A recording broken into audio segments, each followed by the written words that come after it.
जो जीवन को फेर मानते हैं वो अभी तक माँ की गोद से बाहर ही नहीं आए। तुम्हें बताया गया कि जिंदगी न्याय करती है, कि अगर तुम अच्छे हो तो तुम्हारे साथ अच्छा होगा, कि मेहनत का फल मिलेगा, कि सच की जीत होगी। लेकिन ये सब किसने कहा? कोई भगवान या फिर कोई ऋषि?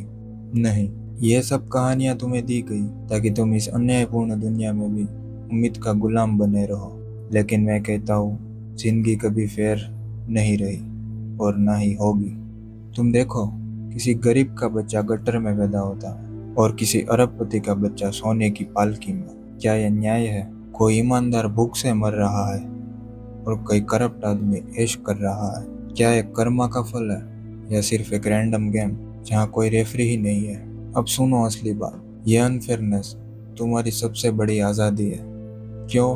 क्योंकि अगर जिंदगी ट्रूली फेयर होती तो सब प्री डिटरमाइंड होता। तुम्हें जैसा बोया जाता वैसे ही काटना पड़ता। अगर तुम्हारे माता पिता गरीब थे तो तुम भी गरीब ही रहते, क्योंकि फेयर दुनिया तुम्हें उनकी गलती का फल देती। लेकिन क्योंकि ये दुनिया अनफेयर है, इसीलिए एक भिखारी भी राजा बन सकता है, इसीलिए एक अनपढ़ भी बुद्ध बन सकता है, इसीलिए एक गिरा हुआ इंसान भी खुद की चिंगारी से रोशनी पैदा कर सकता है। फेयरनेस एक इल्यूजन है और इल्यूजन हमेशा बॉन्डेज लाता है। ट्रूथ कभी फेयर नहीं होता, ट्रूथ बस होता है। अब सोचो, अगर सब कुछ प्रिडिक्टेबल हो जाए तो क्या तुम आजाद रहोगे? नहीं, फिर तो तुम एक फॉर्मूला में बन जाओगे। गुड बॉय बनो is equal to good result मिलेगा। ये कौन सा जीवन है? ये तो एक मशीन है। लेकिन जीवन तो चॉइस है, अनिश्चितता है, और यही इसका सौंदर्य है। अब मैं तुमसे पूछता हूँ, तुम दुखी क्यों होते हो? क्योंकि तुम्हारी उम्मीदें कहती है मेरे साथ अच्छा क्यों नहीं हो रहा। तुम्हारे अंदर बैठा एक मासूम बच्चा हर बार शिकायत करता है ये अनफेयर है, लेकिन वो बच्चा बड़ा नहीं हुआ। वो अभी भी सोचता है कि दुनिया एक स्कूल है जहाँ हर गलती की सजा और हर अच्छाई का इनाम मिलेगा।